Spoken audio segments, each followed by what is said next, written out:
por qué lo mataron injustamente. Eh, Recuerdo un encuentro que tuve con Aníbal Fernández alguna vez en los últimos años, que yo me quedé muy impactado porque él me dijo: qué muerte innecesaria la de tu abuelo. Y a mí esto me marcó en muchos sentidos porque alguien que tenía mucha autoridad moral y política para mí me estaba diciendo que había sido, digamos, una muerte innecesaria, y a mí esto como que le disminuía valor, ¿no? A lo que yo le he puesto tanto en estos últimos años por el tema de hacer justicia para lo que fue su memoria, pero no solamente porque lo mataron, sino por los valores morales y sociales que él encarnaba como parte de un proyecto político.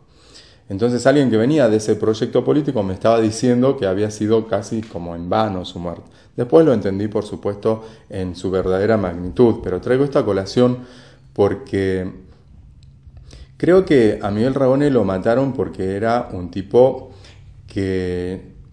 no negociaba en el sentido más perverso de la negociación política, que tiene que ver con esto de venderse para que un sector, digamos, que está detrás del candidato dentro de la lucha política, pueda verse favorecido y pueda apropiarse de la producción, digamos, intelectual, de riqueza y demás que tiene cualquier grupo social. En ese sentido, mi abuelo era un tipo horizontal y mi abuelo era un hábil negociador con distintos sectores para poder conducir un grupo que fuera a instalar y a producir un proyecto verdaderamente grupal, social, horizontal. Y esto iba un poco a contrapelo de cualquier líder carismático que se inviste sobre sí mismo y que absorbe, digamos, absolutamente toda la energía del grupo, la energía o la capacidad de trabajo en todo sentido del grupo, y lo proyecta y lo reproduce hacia afuera. Este tipo de hombres son básicamente peligrosos porque de alguna manera son inconducibles. Esto es una, digamos, de las explicaciones que yo encuentro a por qué Miguel Ragone era un tipo políticamente muy peligroso dentro del peronismo de ese momento. Por otro lado también, y esto lo dijo Luis Duhalde cuando vino hace años también a presentar algún libro que el gobierno supo hacer en relación al crimen de mi abuelo, fue un crimen pedagógico, habló él, y esto fue otro gran impacto para mí, porque otro hombre que tenía mucho valor moral para mí en ese momento estaba, ¿no?, como poniendo esto sobre la arena política y social también. Y creo que sí, efectivamente fue un crimen pedagógico, porque el mensaje fue: si este grupo de parapoliciales, este grupo del ejército, este grupo de civiles que estamos por detrás de esto, podemos matar a un ex gobernador y a un candidato próximo tan popular y tan querido y tan respaldado por las instituciones y por el pueblo, como era mi abuelo en ese momento, podemos matar absolutamente a cualquiera. Luego, cuando estudiamos el terrorismo de Estado desde nuestra visión actual, nos damos cuenta que era una elaboración sistemática y replicada infinidad de veces. Entonces, ese fue el crimen pedagógico de Miguel Ragone también. Pero también hay un tercer punto que es importante remarcar, que fue la propia decisión de vida de Miguel Ragone en el sentido del asesinato, porque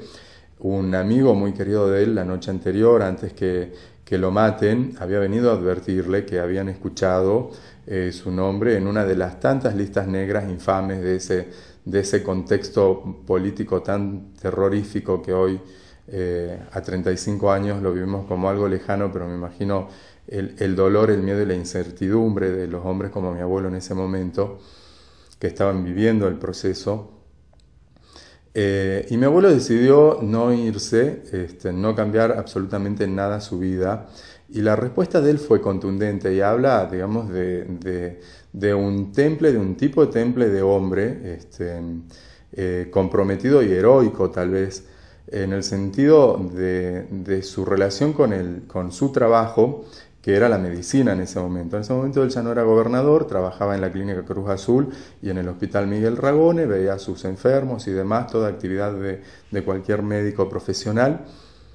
Y dijo, yo no me voy a ir porque no puedo dejar a mis enfermos,